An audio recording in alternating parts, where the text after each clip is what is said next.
American democracy is too resilient for Trump to destroy.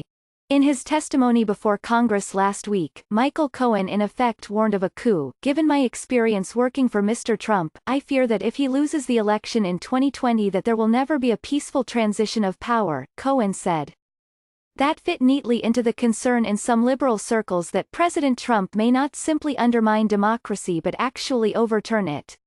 References to the Nazi takeover of Germany have proliferated, and cautionary tales about fascism are now ubiquitous, including Madeleine Albright's Fascism, a Warning.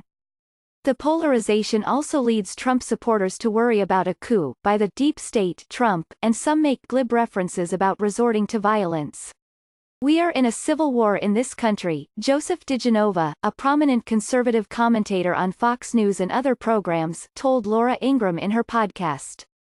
He added, "As I say to my friends, I do two things, I vote and I buy guns." Let's all take a deep breath. I think Representative Adam Schiff, the California Democrat who leads the House Intelligence Committee, has a point when he says, "This is a moment of great peril for our democracy, but just past the midpoint of the Trump presidency, I hope, it's worth examining how the country has weathered the challenge, and my takeaway is that American institutions and norms have shown impressive strength and resilience." One of the most troubling elements of Trump's presidency has been his systematic assault on our institutions, the FBI, the Justice Department, the intelligence community, the news media, the courts. Yet for the most part, they have stood up to his bullying. To take one example, Jane Mayer of The New Yorker reports that Trump in 2017 told aides to block a merger between AT&T and Time Warner, apparently to punish CNN, a unit of Time Warner, for its news coverage while helping Fox News. This was utterly inappropriate, so aides ignored him.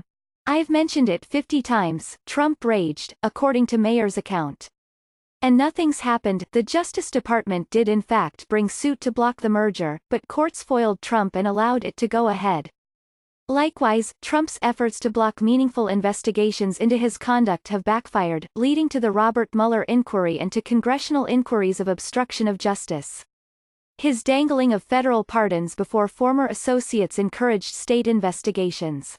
He has personally genuflected before Vladimir Putin, but his administration policy on Russia has ended up rather tougher. And his rogue behavior helped Democrats seize the House of Representatives. Trump has regularly demonized journalists as enemies of the people, but reporters have not been intimidated. As I've often written, I thought we in the news media did not do well during the 2016 campaign, but the competition today between the Washington Post and the New York Times is the best kind of newspaper war, keeping America straight. Gallup finds that public approval of newspapers, while still low, is up a little since 2016 even as Trump has excoriated them. The best book warning of authoritarianism is, for my money, How Democracies Die, by Stephen Levitsky and Daniel Ziblatt, both professors of government at Harvard. It's a brilliant book, wise and nuanced, so I reached out to the authors and asked how they think the U.S. has done so far in the Trump presidency. The U.S. is not 1930s Germany or contemporary Hungary, Venezuela, or Turkey, Levitsky told me. The U.S. has much stronger democratic institutions than these countries, and it has a much stronger opposition. So whereas in Hungary and Venezuela autocrats steamrolled weak oppositions, Trump faced pushback on multiple fronts, including, very importantly, the electoral front in November 2018. So, yes, U.S. democracy is hard to kill. Still, Levitsky and Ziblatt caution that an underlying polarization and erosion of norms made Trump's election possible, and they persist. Moreover, while the Democratic victory in the House is good news for accountability, it also results in a divided government that can't get anything done.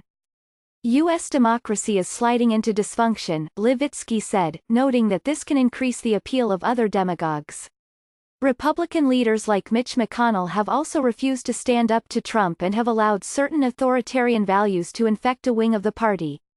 Almost a quarter of Republicans said in a poll last year that President Trump should close down mainstream news outlets, like CNN, The Washington Post and The New York Times. So there's plenty to worry about, but let's acknowledge that the American system so far has shown itself resilient.